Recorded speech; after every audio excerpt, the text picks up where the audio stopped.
Welcome to Losi Fanta Audio Adventures. This series is about true stories that really happened. Stories in which men twist themselves into knots, women mercilessly play out their quirks, and no one can seriously claim to have acted out of pure reason.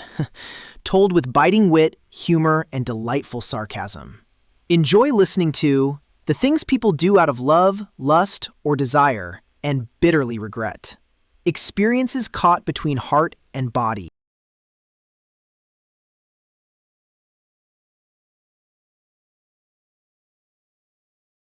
Breathless Through the Night, Director's Cut. Ah, the high art of modern dating. A world in which harmless emojis and, "So, how are you?" small talk can within a few hours mutate into a true crime psychodrama with soft porn elements. It all begins, like every good story, with a hero. Me. The fearless knight of the keyboard, armed with a halfway decent Tinder profile, a charmingly ironic bio, I love cooking, water, and the unshakable belief that somewhere out there is a woman who understands my memes. And then, the miracle. She messages me. Yes, you read that correctly. Not me dragging myself through the desert of unanswered messages like a dehydrated male camel. No, she wrote in like a female Gandalf. You are the chosen one. You shall waste my time. Jackpot, I thought. Finally, the knighting ceremony. I belong to the elite of digital Romeos. Basically, the Leonardo DiCaprio of the like universe, just with fewer yachts and more sweatpants. We make a date. And now, hold on to your seats. She's mobile. Mobile!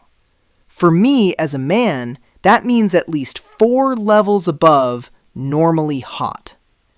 A woman who drives to your place on her own? In the dating cosmos, that's about as rare as an honest influencer. I was convinced the universe loves me. And yes, in my male brain, the idea briefly flashed that maybe, purely hypothetically, possibly, a little more might happen than hand-holding and tea drinking. But of course, only in theory. I'm a gentleman after all, just one with needs and internet access. So she arrives, sits on my couch, and launches straight into a charming ex-story. Her last boyfriend? A bodybuilder with more testosterone than a Russian weightlifting team. Supposedly so potent that his pants regularly surrendered due to excessive joie de vivre. I swear, I have never felt so much pity and admiration for a man at the same time. And then she says, his balls were really tiny. Shrink-wrapped pralines. A visual revelation. I nodded bravely. I didn't want to show weakness, even though my inner self was desperately trying to delete the mental image like a virus on the company PC. 404. Balls not found. After several hours of intense watching movies intimacy, meaning not really watching movies, a bit of sleeping, and, could you hand me another pillow? Something unexpected happened. She wakes up, looks at me, and lifts her top. No trailer, no announcement. Just like that. I was so blindsided, I briefly thought I was in the wrong movie. Hidden camera? Sexual sociology study? Is a guy with a microphone about to pop out and ask how I feel right now? But no. She takes my hand and places it on her breasts. Completely matter of fact, as if this were a greeting ritual I somehow missed in school. Then things escalated fast. She undresses further like someone who does this daily in front of an audience. Me? I suddenly felt like I'd landed in a porno, just without the lighting setup, without the pizza delivery guy, without the electrician, and no straw conveniently lying in front of the fuse box. And then the loving command, take your clothes off. Me? Of course!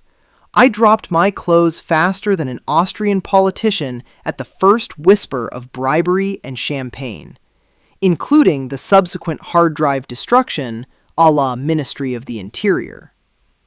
It was like my inner James Bond fused with my inner stand-up comic, sexy and embarrassing at the same time. And let's be honest for a second.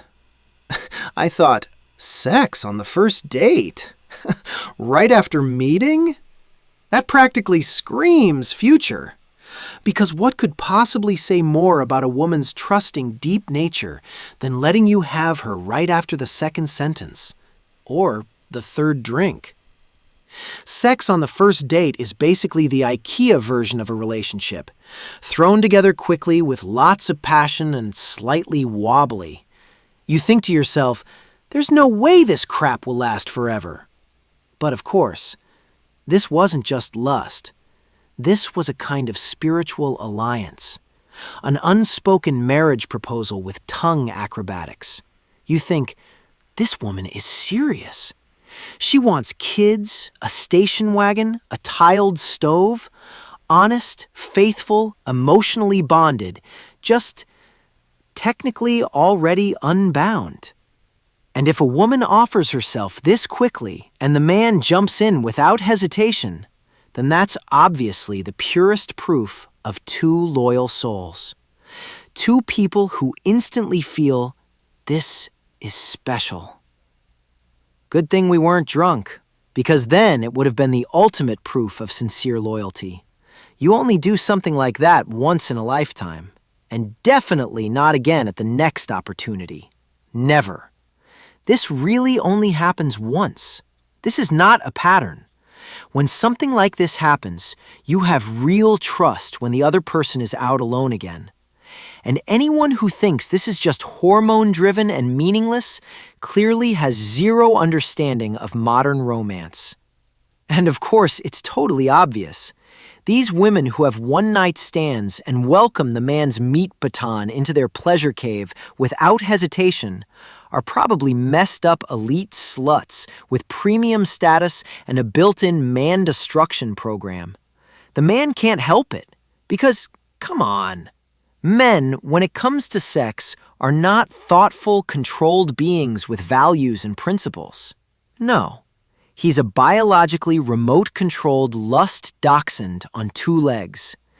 Give him a little naked skin, say a bra that briefly says hello, a cleavage pointing toward the center of the earth, or even two firm arguments for evolution, and the male brain collapses like an old Nokia. Boom. Brain in airplane mode. At that point, there's no thinking anymore. Just breathing, sweating, and hoping something happens before the fuse completely blows. And no, that's not a character flaw. That's a design defect with TUV certification. A Neanderthal relic, nicely packaged in the body of a man with a beard oil subscription and Tinder Gold. He really can't help it. The man is basically the spiritual cousin of a robot vacuum. Starts moving, sees a wall, drives into it, and just keeps going. Only with an erection instead of a laser. Therefore, logically, the responsibility clearly lies with the women. Because someone has to be to blame when things get banged out shortly after hello. That needed to be said. Okay, back to the story. What happened next? Well, she showed me what she can do orally, and I mean really do. I was so impressed that I briefly considered giving her a Yelp rating. 5 stars. Would book again. I almost forgot that we'd known each other for, subjectively, about 3 minutes and one badly told joke. But hey, romance doesn't have to be complicated. Sometimes spontaneity and a bit of deep gagging is enough. We moved on to the bedroom. She asks for a condom, which I found very responsible. I almost applauded. We start out classic, missionary position, tried and true. But then, switch. She looks at me with that do something crazy look and demands that I choke her. My inner Boy Scout was horrified. My inner Christian Grey was like, finally! At first, cautiously. I mean, hello, I'm not a certified choking coach. But she wanted the full course, extreme choking for advanced users.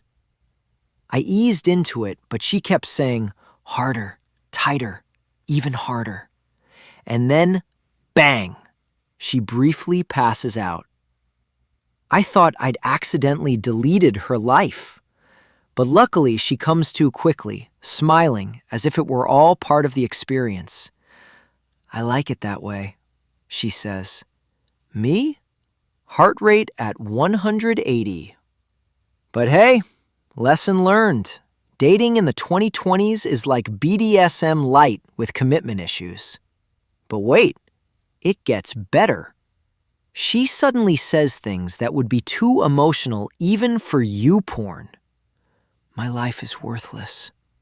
Take me as hard as you can. I mean, what the actual fuck? I was so shaken I almost blew myself, not out of arousal, but pure survival instinct. Because the alternative at that moment was inviting a cucumber to a candlelight dinner, which seemed emotionally more stable than what she was saying. But I was already in it, so I delivered. And how I delivered. About 2 minutes, like a sex casting with a fire alarm, wee-oo script. And then the grand finale, my personal Oscar moment. I finish, she starts crying, and I'm like, shit, I was too rough. But then, all sentimental. You were so kind and nice to me. No one has ever been so nice to me. Usually I'm just treated like a piece of meat that's only there to be milked for semen. Nice? Me? Milking? After strangulation and emotional freight train sex? Wow, maybe I am a romantic. Before I could fully bask in this new role, she suddenly jumps up, gets dressed, and leaves. Just like that. As if she'd reached her daily goal. Level completed. Next adventure awaits. But what did I expect? Everyone knows. Anyone who sleeps together right after the first date and seriously thinks, this must be true love now, probably also believes you can balance 3 kids, a heart-shaped organic compost bin, and a week's worth of shopping from the zero-waste store on a cargo bike through rush-hour traffic, and still look happy doing it. That's about as logical as voting green. At first, it feels right, morally superior, world-saving. You think, I'm doing something good. But a few weeks later, you're sitting there freezing at 50 degrees Fahrenheit room temperature because heating is now considered climate damaging, chewing on tofu that tastes like wet cardboard with soy sauce, imported from Argentina, of course, CO2 offset by sponsoring a tree in the Sahara, and wondering why the €9 ticket now costs 89, but still smells like a wet dog. Meanwhile, you're heatedly debating on Facebook whether dogs should live vegan too, calling your cappuccino a oat-spelt almond flat white NB cis transformers, served in a recycled mason jar with a wooden lid from a tree in the Sahara, and quoting a gender madness essay as milk foam art titled, Why the Moon Doesn't Deserve a Male Pronoun. And then comes the revelation. Voting green is like sex on the first date. Sounds exciting, feels kinda nice in the moment, but in the end you wake up, look around and think, what the hell did I just do? In short, anyone who believes a quick one-night stand means love probably also believes the climate can be saved through mandatory bike helmets at protests. Conclusion? I was used. No hug, no breakfast, no phone number. But hey, At least now I've got a story for life. And next time, I'll ask beforehand, what exactly do you mean by open to anything?